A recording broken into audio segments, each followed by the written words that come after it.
Hello, berries, and welcome to another rant, as some of you would call it. Well, it's not really a rant, it's more me trying to come up with an idea to one of the main problems on the survivor side of the game. The issue being keys. Last time we talked about Mori's, and to be honest, the reason I haven't uploaded the idea on how to fix keys in the next day is because I had to think a long time to actually cover keys and all of their aspects. The problem with keys is that there are two types that are terribly potent and one that is terribly inferior that people tend not to use. The issue being that keys, much like the Moris, are finishing the game prematurely. And when the developers were asked why have they not fixed the keys like they have nerfed the Moris, their answer was that to fix the Moris was a matter of adjusting a number.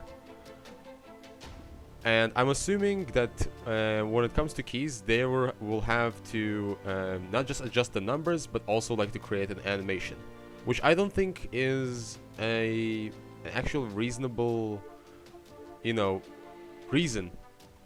Because if you all remember, when the twins came out, Victor had a serious problem of not being able to interact with survivors in lockers.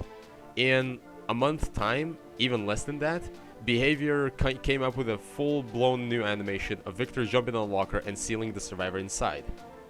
I doubt that creating a 5-second animation for a survivor opening a hatch is gonna be hard to make, which leads me to the first two very simple solutions when it comes to keys. These are foolproof solutions, and I'm so surprised that they have still not implemented them into the game. The main problem with the hatch and the keys is that when a survivor is standing above one, and at a push of a button the push of one button, he instantaneously does two actions. He opens the hatch and jumps inside. Now, this is a flaw both on the survivor side and on the killer's side. Let me give you an example. Let's say I just want to open the hatch and I don't want to jump inside yet. Let's say my friend is coming injured from the other side of the map and I want to be able to tank a hit for him. So I want to be able to open the hatch first. I don't understand why those two actions are supposed to be at the same time. I mean, yeah, I know I can go to that guy, potentially take a hit and then get to the hatch and open it, but again, it's not aesthetic, it's not realistic, and a killer is running at you with a fucking weapon, about to kill you. Can you really take up the time to bend over, take a small little key and put it in the tiniest of holes during such a stressful scenario? It just doesn't seem right that something like that happens instantly. I think there should be at least a small loading bar for opening a hatch, a 5-second loading bar, an 8-second loading bar. Something that will allow the killer to interrupt the survivor by hitting them, preventing them from opening the hatch at that given moment. The hatch allows you to finish the game prematurely, and thus, as such, at least should have a small bar. Heck, even Moris have a loading bar if you think about it, that take 2 or 3 seconds to fill up. So those are two small solutions that I can definitely already come up with. One, there should be a loading bar to open the hatch, and an animation to go with it. And you gotta press left mouse button again to jump in there. It'll give the killer a chance to close the hatch right at the last second, just as he opens it. Plus, it'll prevent all of that very unnecessary teabagging and waiting for the killer on the hatch just to laugh in his face. A survivor will try to open it and immediately jump inside without waiting for the killer, just to diss at him. Two very simple solutions, not really game-changing solutions, but definitely will make it more aesthetic. I'm surprised how they couldn't add these two simple things. Now, there are a few other ideas that I've been thinking about. These are much more bigger ideas. They might have flaws in them.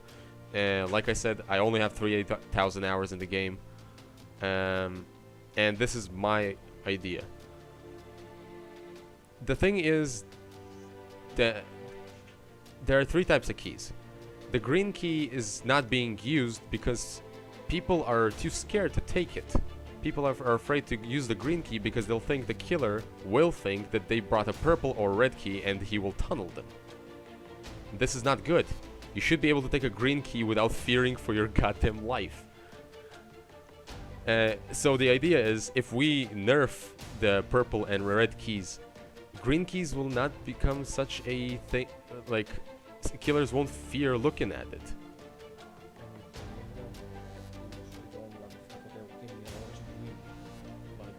True.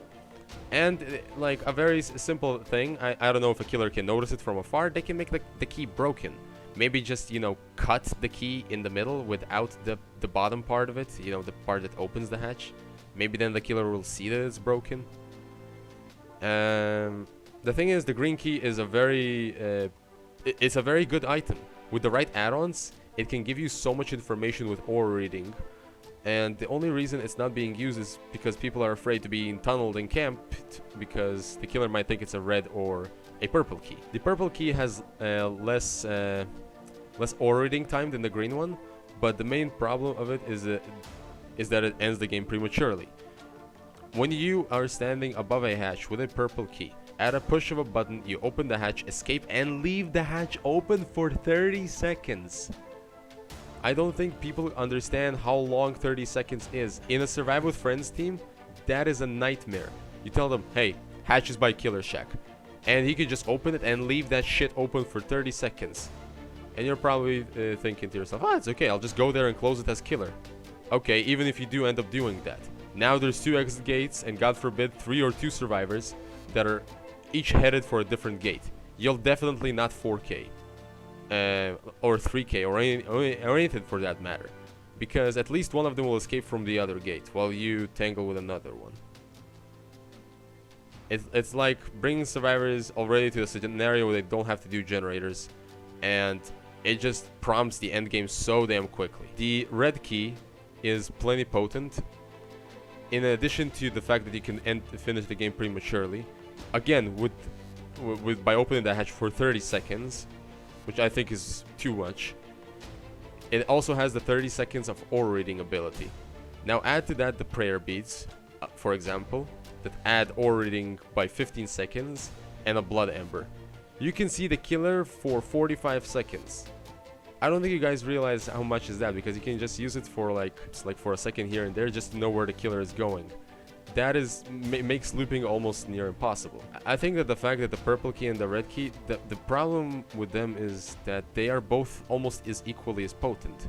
Sure, the red key provides you with the aura reading, but it's not the aura reading that makes this item insanely strong. It's the fact that you can finish the game prematurely with having all survivors escape through the same location. If you all go to the Steam store of Dead by Daylight and look at the description of the survivor's side, you can the description says you can work with your teammates in order to escape, or be selfish and leave your teammates behind while leaving by yourself. This second aspect I have never seen. I see very rarely. I wish to see that more, and that could be implemented, for example, with the purple key. The purple key can be used to allow one survivor to escape, and the hatch will close automatically behind them. Let's say there's 3 survivors left and 1 generator. Now it's difficult to maintain a game like that, but let's say the survivors, one of these survivors is on death hook, he's injured, he's in a bad state, and he's got a purple key. He's gonna open the hatch and escape. This is amazing. Now you have only to protect 1 generator against 2 survivors. This will make the game both easier on the killer side and more challenging and interesting on the survivor side. It'll make you take moral choices in a survival game, much like you see a lot of in the movies. Should we go back for our friend, or should we escape? This makes it feel much more tense and interesting. A red key should keep the hatch open. The fact that a few people can escape with 1 item makes it very interesting. I think that in such a case, the hatch should stay open for 15 seconds, if not 10 seconds. 30 seconds is it's like very abysmal and way too much, in my opinion. Now that we've talked about the items, I think that the reason that it took me so long to actually come up with these solutions is because the problem is not just within the keys, but in the RNG of this game. I think Moris and keys in general appear way too much on the Blood Web, making these items be overused because of how common they are. I think Moris should appear like once every 3 levels, every 4 levels maybe. A key should be the same, right? It'll make the game more interesting. It'll make it diverse. When you see a Mori or when you see a key, the players should be impressed. Like, wow, he's using that. Holy shit! It's not like, oh, it's a Mori game, where you feel like indifferent to it. Another very serious issue with the game is that the killer's efforts are driving the survivors closer and closer to escaping through the hatch. Let's say there's 2 gens left, right? And there's 3 survivors, okay? For example. So there's no hatch in such an instance, correct? Let's say you end up killing one of these survivors. Now there's 2 survivors and there's 2 gens left. And the hatch is created because you successfully did what you were supposed to do, which is to kill. I find that ridiculous. I find that why is the killer's efforts supposed to promote the other survivors' escape? It makes the killer want to slug. In a lot of instances, you see me slug people when there's a key game and not kill him because it'll just spawn a hatch. I think that a hatch should just appear at a certain given time, not having anything to do with an amount of players existing. I think a hatch should always spawn at 2 gens left. I think 2 gens is fair. If they're gonna nerf the keys by the way I recommended it, and if hatch will actually appear at such a time, like at 2 gens exactly, the killer knows what to expect. He knows that no matter what he does, his efforts are not giving the survivors an escape. They should never do. This has been a flawed design to begin with, and I'm still surprised it's still like that after all this time. Well, I would say that that's the long and the short of it. I guess there are a few other issues that I might have missed or forgot about or haven't addressed. If any of you can come up with any flaws in anything that I've said right now, please write down in the comment section down below.